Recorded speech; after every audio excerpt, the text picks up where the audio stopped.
to Drink Minimum. I am your host, Gabriel Schaefer from Mortal Machine Gallery, and we are coming to you live from my balcony above the gallery, and we are here hanging out with Dustin Myers today from Los Angeles, correct? LA area, yeah. Orange County, LA. Cool, yeah. And this is your first time? First time in New Orleans. Awesome, yeah. Cheers to Cheers. that. Thanks for joining us, buddy.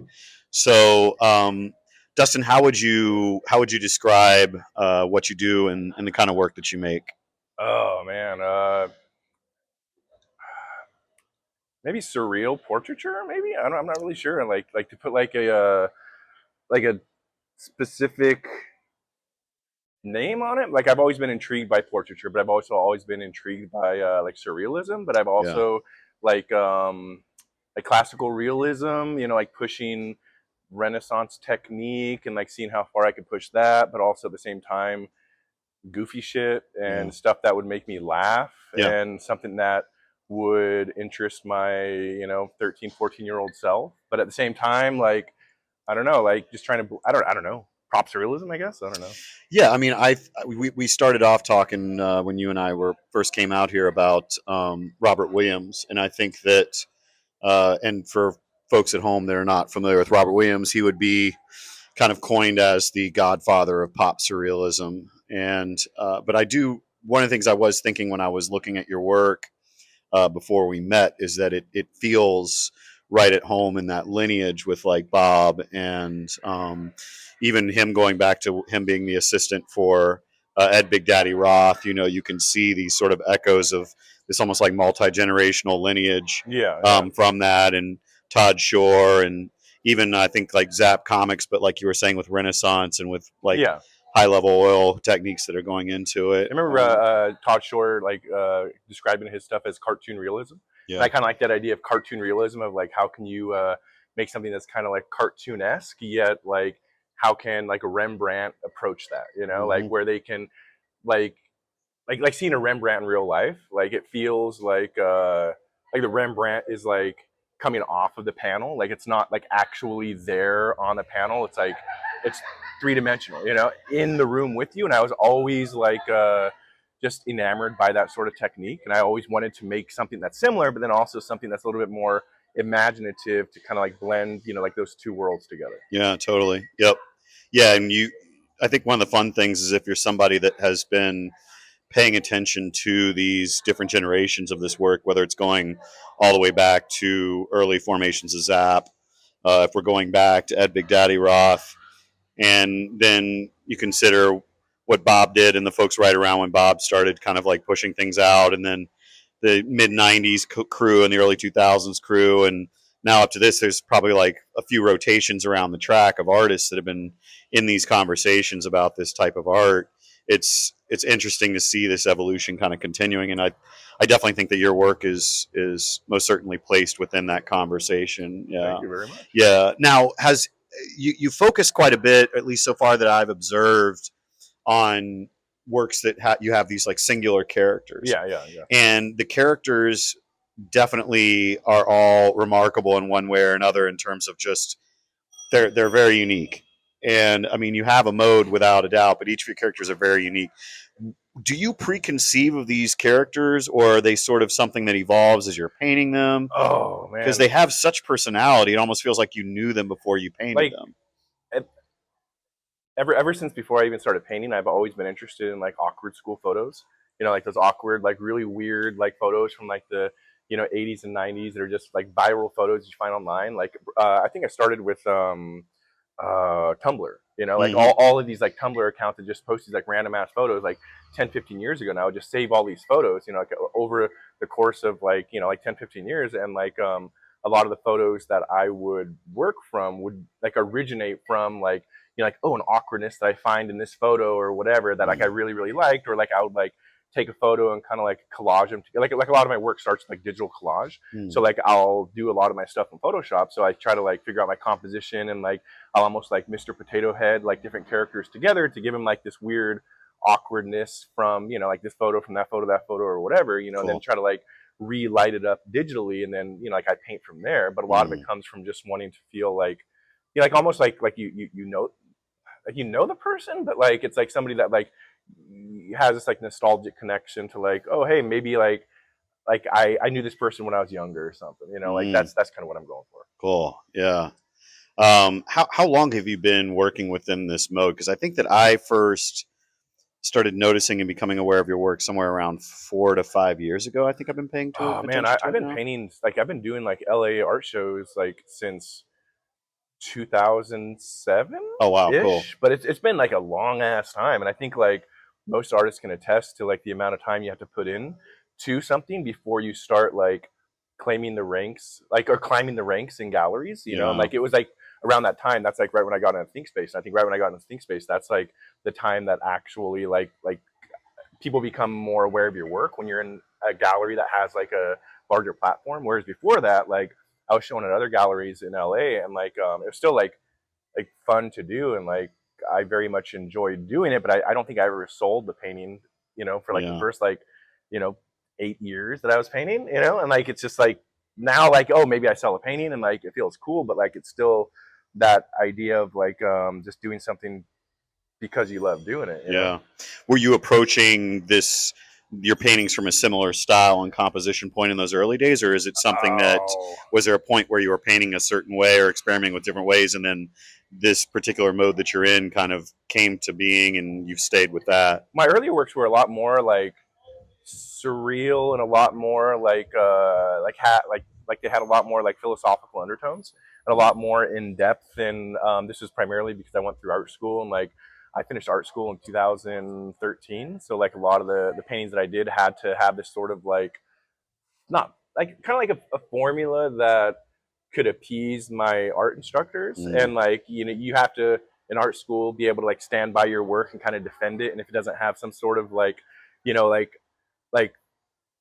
other dimensional quality other than it just being a pretty picture, then you know it's not considered a good painting, you know. So mm, you have to be able to like, you know, oh, this is the historical context, or this is the social context, or this is this or philosophical context or whatever. And like I still enjoy that, but then after maybe, you know, a few years of doing that, I kind of got, I want to say bored, but just it just felt very much like I was trying to do something that wasn't genuinely myself, and I'm just like a goofy stupid like person, you know. So like I just wanted to do goofy stupid art, but I mm, wanted to do it really fucking like well, you know. And if I'm going to do something that's like doesn't really have as much substance as what like was being hammered into my head when I was younger, then I better do it fucking like the best that can be done. So I mm, focused more on technique and historical context. And I studied a lot of like old masters, a lot of different like techniques from like different, you know, like old masters. And like just found my own way of doing it. But then also combining with the fact like at that time I got my teacher credential and I've been teaching for the last like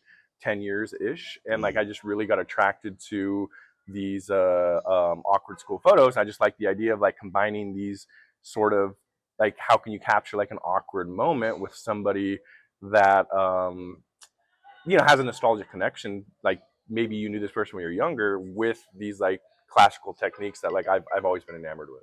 Cool. Was there a discernible character that you create a portrait of that you can think of where that would have been sort of this turning point Oh for yeah, where you're at now? yeah. There's this portrait that I did.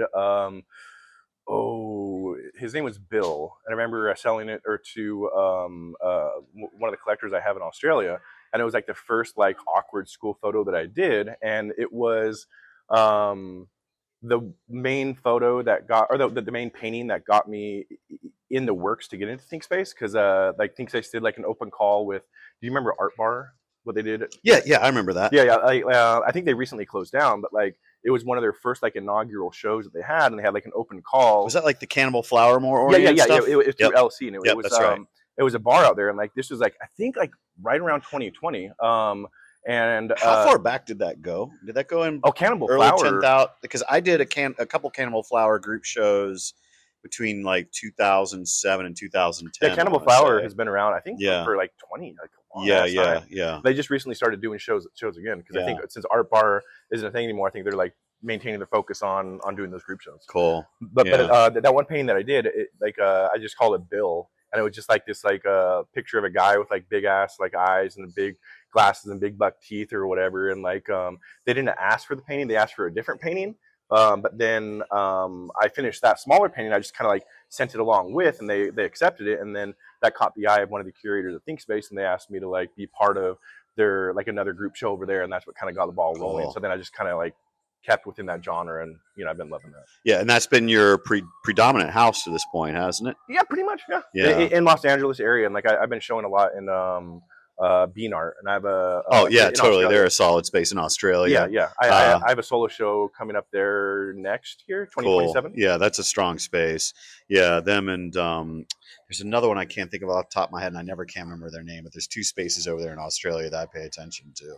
Yeah, cool. Now, okay, I want to fall back on something because I think it's really unique when I meet folks that actually not just are aware of who Robert Williams is, but have had multiple interactions with him. And you have, as you kind of go along in life and in this art journey, one of the things I've noticed is there are these like heroes or like bucket list people, and even it doesn't even have to be art, just in general in life. And you might meet those folks, and there's a chunk of them that just either disappoint you or never really reach a certain place that you expect. Whereas for me, Bob has always gone above and beyond anything I could have ever dreamed of with him. Yeah. And he's such a good storyteller. Oh my God. He gets to the point to where it's almost like annoying, like how cool his stories are. Totally. So do you have in your mind a Robert Williams story off the top of your head that you could say that would maybe be one of your favorites that he ever told you?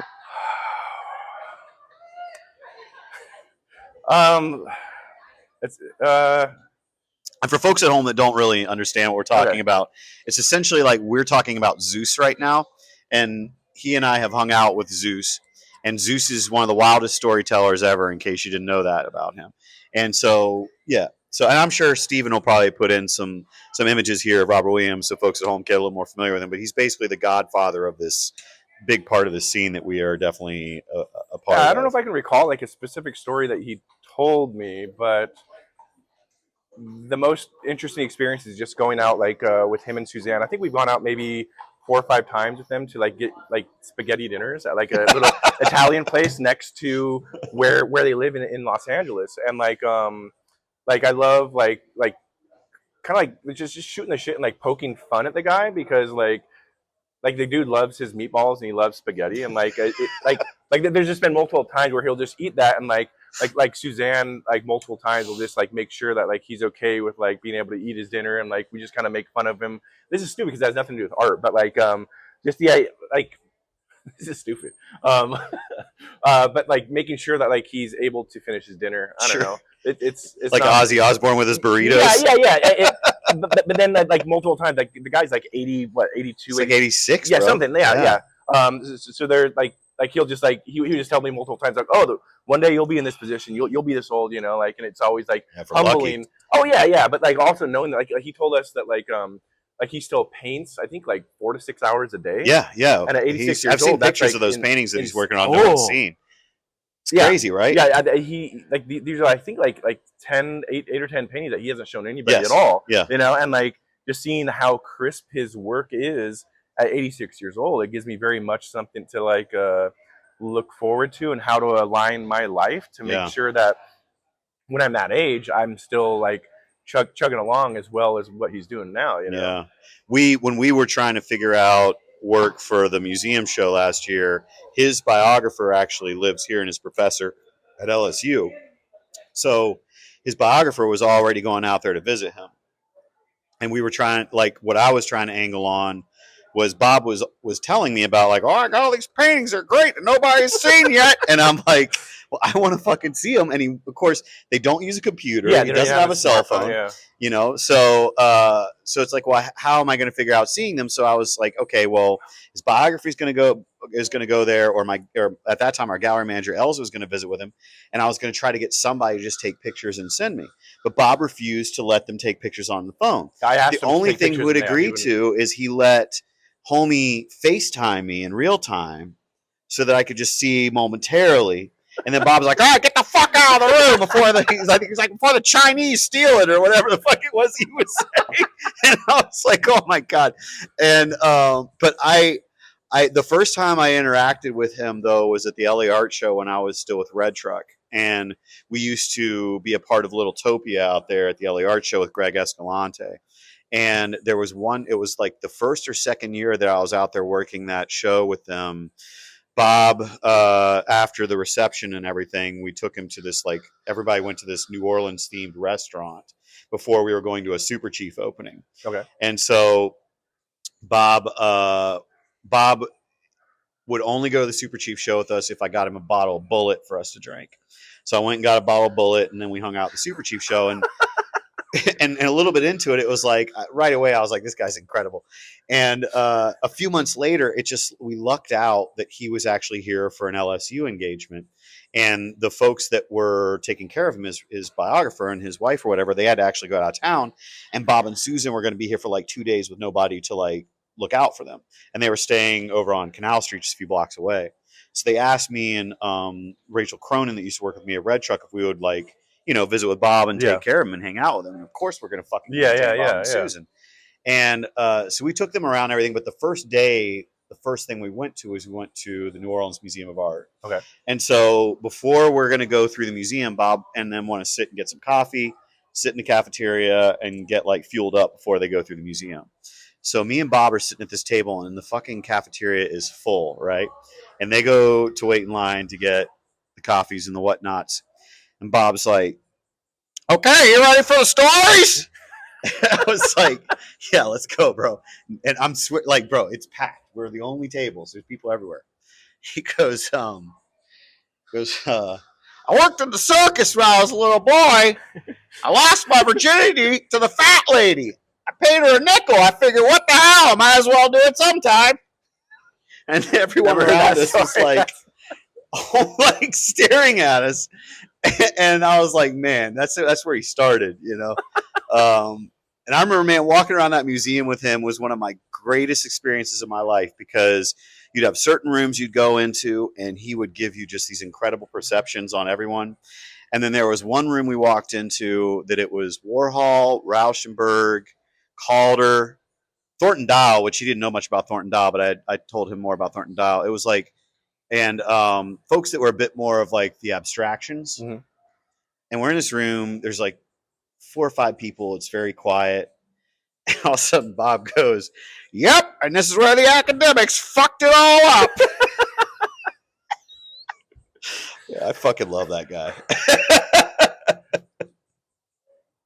What a G. God bless. Here, cheers. Let's first toast Robert Williams here before we move on. Now, this is called 2 Drink Minimum. Are you comfortable with us doing a second round? Oh yeah, please. I'm hoping. All right, let's finish this and then we'll do some more talking here in a second. Okay, welcome back to round 2 of 2 Drink Minimum. Sitting here with Dustin Myers. I've been fucking your whole thing up forever. Justin Myers, whatever. Dustin Myers. Dustin Myers. Yeah, and so Dustin, this is your first time in New Orleans, is that correct? Awesome. First time. Awesome. I'm so excited. And it sounds like I managed to place you in a somewhat unique Airbnb scenario, which is... Even though she kept on saying, oh, I don't like how he kept on calling it Airbnb in the email. He needs to not call it Airbnb because they're not supposed to be Airbnb. I'm really good at saying things that bother people, apparently. I won't call it an Airbnb. Yeah. How's the courtyard there? Is it cool? It's cool. I ate a po' boy sandwich out there. Did you get a Verdi Mart? Yeah. I got the all the jazz. Oh, you got all that jazz. I'm a big eater. So what? Tell me about your all that jazz. What you thought about 10 this? 10 out of 10 for sure. I'm a big shrimp slut. Like anything with shrimp in it. Like I very much. I asked them originally, the guy at the cashier, like if I should get the roast beef or the shrimp, and he's like, oh, if you're debating anything, this is what we're famous for. And I was like, okay, why the fuck not? Yeah, the all that jazz is pretty serious. That was my first Verdi Mart sandwich I ever had. And folks at home that are not familiar with New Orleans, Verdi Mart is holy sight. It's like, it is the most terrifying bodega / like corner store upon first. It's very cramped for a big guy. It's kind of difficult to walk down. It is tiny, like man. A single aisle. Yeah, it's tiny, and depending upon what time of night you go there, it's usually fairly insane. But the po' boys are just like out of control, and they actually, like, one of their like used to be claims to fame was they catered Brad and Angelina's wedding, and like, Really? oh yeah, that place feeds this neighborhood like crazy, man. And I mean, they actually have hot plates and stuff in addition to the sandwiches. So I have probably worked the entirety of that restaurants, or that corner store. I don't know if I'll Yeah, it's call it like a a restaurant. convenience store. Yeah. Yeah, I have worked their kitchen to the hilt for sure. My first few years of living back in the quarter, I gained like 30, 40 pounds, and I'm pretty sure it's just because of Oh, Vertimart, dude, man. Yeah. I can see easily gaining weight like living around here. Like I'm a big food person. I try to maintain my weight somewhat, but like I very much enjoy eating, and I'm looking forward to some more like quintessential New Orleans sort of like food. If you had any other Oh yeah, recommendations, well, as well. you're in the quarter, so it's going to be things that are like specific to the French Quarter. But this neighborhood's so used to like facilitating and entertaining so many people, because like the French Quarter, as I've probably said before, is about 3,000 ish to 3,500 people that live here, about 1,000 ish plus people that work in this neighborhood, and we facilitate for anywhere from 12 to 15 plus million people a year. So whenever anyone asks me like, where's a cool place, off the like map to like go in the French Quarter. It's like everything is on the map in Yeah, the yeah, French yeah, yeah, Quarter, yeah. and we're not one of those places where you go to where we're like, oh, fucking tourists. Like we want everyone to be here. So yeah, it's. But I'll make sure that before you leave, and there's way more than you could ever absorb this trip. But we'll make sure that the places that you do hit are really Absorb good. like I'm some sort of like Oh, there's so much to take in here, plant. bro. And it also has to do with times of the year. Yeah, yeah, Like yeah, you're yeah. here. I'm really happy that you're here for Dirty Linen, because, I described summer, and I probably already told you this because I just use this as a blanket statement for every artist now, is like from June through September, I call this Fury Road, Yeah. because we are all just trying to get back to the Citadel, which is October. And June through, like, it's pretty decent out here right now, temperature wise and Yeah, climate yeah, yeah. wise. Today wasn't even that bad. Like honestly, I was expecting like hell with like like. But have you ever been to the Philippines? No.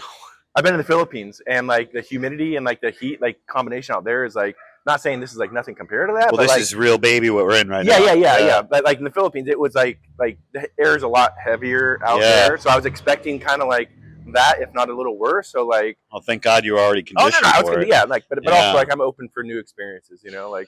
Well, you, number one, have so far been very fortunate in the respect that the weather for this time of the year is actually pretty tolerable right now. And the rain yesterday was really nice. We usually like this year we've had a pretty standard situation with this season, but we have had the last couple years some very dry years. And when it's dry on top of this, it's fucking brutal, bro. But you also start to notice like behaviorally, like for example, a few months ago, I don't know if you saw my feed, there was like a SWAT standoff right underneath my balcony. Last night, this dude was like right down there. I'm accustomed to hearing all kinds of sounds in the middle of the night. So you're always wondering, like, are they screaming? Like, what reason are they screaming? What kind of scream good scream is or that? a bad scream? Yeah, what are these screams? And you start to discern screams really well after a while. And so I'm hearing a scream last night that's kind of conflicting, right? So I come out to the balcony, and there's this dude that's got his shoes off, his shirt's off. His wife is like they're all in the middle of the street, like right there. She's trying to he's clearly like out of his mind, wasted. But then you'll notice that we've got this really incredible cleaning service, like trash service around here. And so our Ivy Waste dudes are in this little buggy, like getting the trash out of the can. It's two dudes. They're in this buggy thing out there. And he decides he's going to try to pick a fight with the trash guys that are like cleaning up the cans. So he's in the middle of the street saying wild shit. These dudes are just trying to clean the can out. His wife is in the middle of them. And then he like throws his wife down in the middle of the street and goes over to the buggy, trying to pick a fight with these two boys. He starts trying to fight them, but then he turns and he nosedives into the buggy. And he's about to steal the buggy and roll right off of the buggy. And just right at that moment, this like little tiny cop car, you'll see the little cars. They're the French Quarter cars, pulls around the corner, and of course, mayhem ensues. The only reason I'm out here is because our windows have been broken like multiple times, from all kinds of bullshit. So I'm like, all right, is this fucking dude gonna get thrown through the window? And fucking I gotta it's gonna take multiple weeks and like $1,500 to replace one piece. Some big ass windows too. Yeah, they're like special cut.